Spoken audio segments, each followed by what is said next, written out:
ಸಾಮ್ರಾಜ್ಯಕ್ಕೆ ಅಧಿಪತಿಯಾದ ಆನೆಗುಂದಿ ಅರಸ ಆನೆಗುಂದಿ ಬಂಟ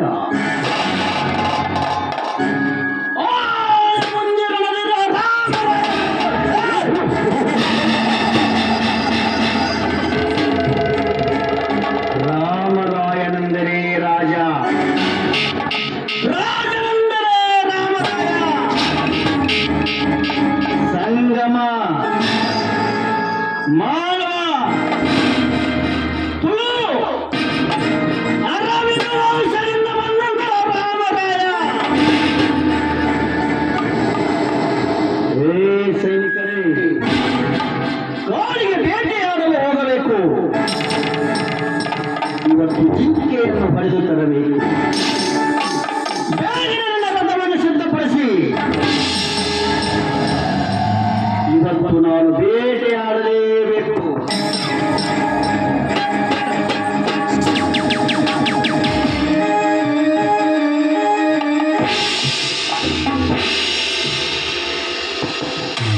ರಾಮರಾಯ ರಾಜ,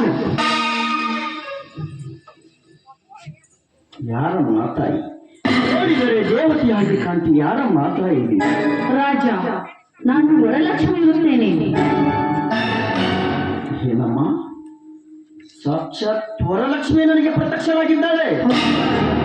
ಅಮ್ಮ, ನಿನ್ನೆ ನನಗೆ ಸ್ವಪ್ನ ಬಿದ್ದಿತ್ತು.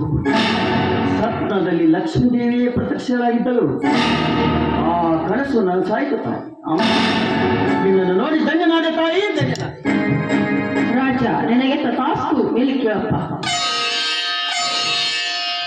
ಹೇಳಮ್ಮ, ಈ ಪಟ್ಟಣ ಮುಂದೆ ನಿನ್ನ ಕೋರಿಕೆ ಏನೆಂದು ಪೇಳಮ್ಮ, ಪೇಳು. ರಾಜ, ಹೇಳ್ತೇನೆ ಕೇಳು. ನಿನ್ನ ಸಾಮ್ರಾಜ್ಯದಲ್ಲಿ ನನಗೆ ದಿನಾಲು ಹೂವ, ಪತ್ರಿ, ಸೀತಾಳದಲ್ಲಿ ನೀರನ್ನು ತಂದು ಪೂಜಿಸಬೇಕು. ಏನಮ್ಮ, ಅಂದರೆ ನೀನು ನನ್ನ ಸಾಮ್ರಾಜ್ಯಕ್ಕೆ ಬರುತ್ತೀಯ? ಹೌದು ರಾಜ. ಸಾಕ್ಷಾತ್ ವರಲಕ್ಷ್ಮಿ ನನ್ನ ಅರಮನೆಗೆ ಬರುತ್ತಾನೆ ಅಂದರೆ ನಾನೇಕೆ ಬೇಡ ಅನ್ನಲಮ್ಮ? ಅಮ್ಮ, ಬಾರಮ್ಮ ತಾಯಿ, ನನ್ನ ಸಾಮ್ರಾಜ್ಯಕ್ಕೆ ಹೋಗುದು ಬಾ ತಾಯಿ. ರಾಜ, ಬರ್ತೀನಿ, ಆದರೆ ಇನ್ನೊಂದು ಮಾತು ನಡೆಸಿಕೊಡಬೇಕು.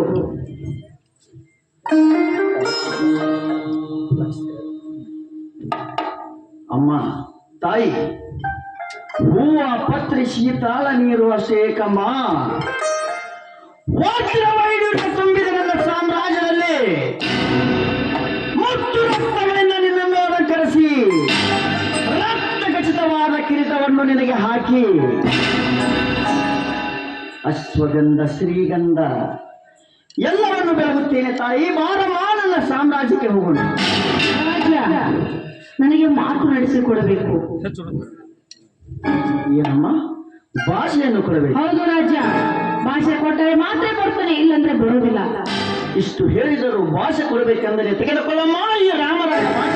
ರಾಮರಾಯ ಮುಂದೆ ಮಾತು ತಪ್ಪಿದರೆ ರಾಮರಾಯ ಕೊಟ್ಟ ಮಾತಿನಂತೆ ನಡೆದುಕೊಳ್ಳುತ್ತಾನೆ. ತೆಗೆದುಕೊಳ್ಳಮ್ಮ, ಮಾತು ಕೊಡುತ್ತೇನೆ.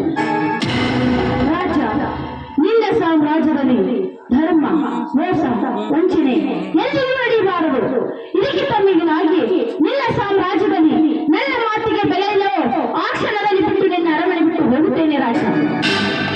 ಆದರೆ ತಾಯಿ, ನಿನ್ನ ಮಾತನ್ನು ಕೇಳದೆ ನಾನು ಯಾವ ಕಾರ್ಯವನ್ನು ಕೈಗೊಳ್ಳುವುದಿಲ್ಲ. ನಾನು ಏನು ಮಾಡಬೇಕಾದರೆ, ಒಂದು ಹೆಜ್ಜೆ ಮುಂದಿಡಬೇಕಾದರೆ ನಿನ್ನನ್ನು ಕೇಳಿ ಹೋಗುತ್ತೇನೆ ತಾಯಿ. ನಿನ್ನ ಮಾತನ್ನು ಶಿರಸಾವಹಿಸಿ ಪಾಲಿಸುತ್ತೇನೆ ತಾಯಿ. ಹೇಳಮ್ಮ ದೇವ. ಬರ್ತೇನೆ, ಕರೆದುಕೊಂಡು ಹೋಗು ರಾಜ. ಆಗಲಮ್ಮ, ಬಾ ತಾಯಿ, ನನ್ನ ಸಾಮ್ರಾಜ್ಯಕ್ಕೆ ಹೋಗುನು ಬಾ ತಾಯಿ.